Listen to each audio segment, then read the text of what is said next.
Last time, we talked about the concept of speed superintelligence as proposed by philosopher Nick Bostrom at the University of Oxford. If you haven't seen the previous videos on this topic, do check them out. The link is in the description below.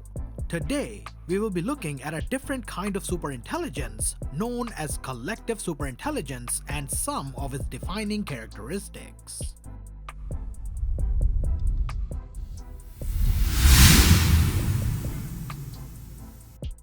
A collective superintelligence, according to Bostrom, is a form of superintelligence that is a system achieving superior performance by aggregating large numbers of smaller intelligences. So he formally defines collective superintelligence as a system composed of a large number of smaller intellects, such that the system's overall performance across many very general domains vastly outstrips that of any current cognitive system. Now, collective superintelligence may be less conceptually clear-cut than speed superintelligence. However, it is more familiar empirically. For example, firms, work teams, academic communities, countries, and even humankind as a whole can fall under collective superintelligence. Since these loosely defined systems are capable of solving classes of intellectual problems by breaking them into parts that can be pursued in parallel and verified independently. Tasks like building a space shuttle or operating a hamburger franchise offer many opportunities for division of labor. Different engineers work on different components of the spacecraft, and different staff members operate different restaurants for the smooth operation of the whole franchise. Now, a system's collective intelligence could be enhanced by expanding the number or the quality of its constituents' intellects, or by improving the quality of their organization. But to obtain a collective superintelligence from any present-day collective intelligence would require a great degree of enhancement. The resulting system would need to be capable of vastly outperforming any current collective intelligence or other cognitive systems across many very general domains. Meaning, it wouldn't be enough, for instance, to invent a new conference format that lets scholars exchange information more effectively, or simply increase the population of the world by 50%. Some far more extreme growth of humanity's collective cognitive capacity would be required to meet the criterion of collective superintelligence. It should be noted that the threshold for collective superintelligence is based on the performance levels of the present, that is, the early 21st century.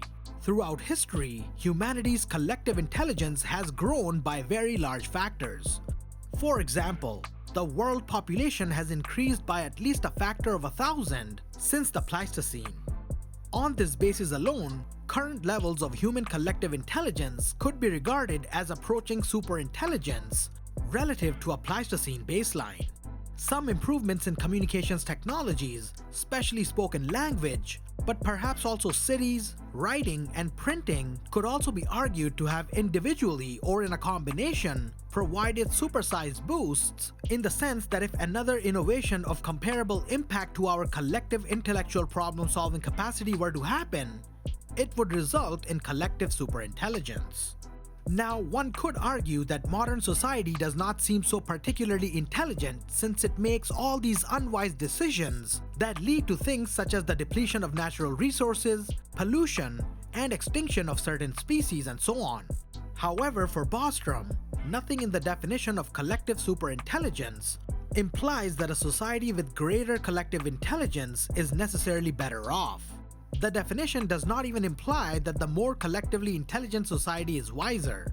So we can think of wisdom as the ability to get the important things approximately right. It is then possible to imagine an organization composed of a very large group of very efficiently coordinated knowledge workers who collectively can solve many intellectual problems across many general domains.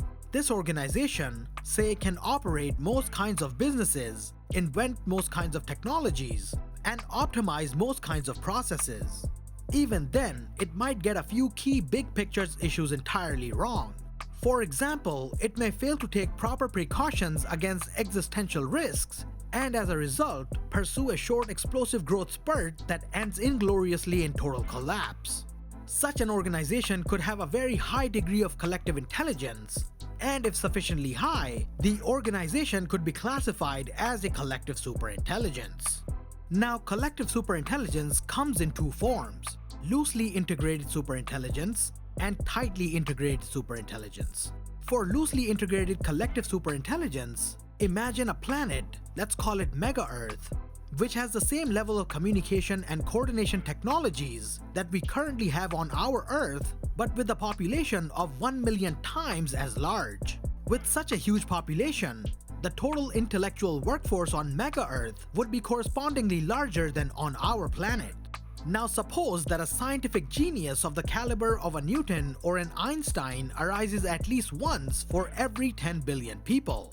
Then on Mega Earth, there would be about 700,000 such geniuses living contemporaneously alongside proportionally vast multitudes of other slightly lesser talents.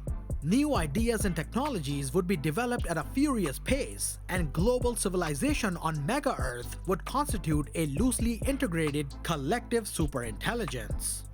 But if we gradually increase the level of integration of a collective intelligence, it may eventually become a unified intellect, a single large mind, as opposed to a mere collection of loosely interacting smaller human minds.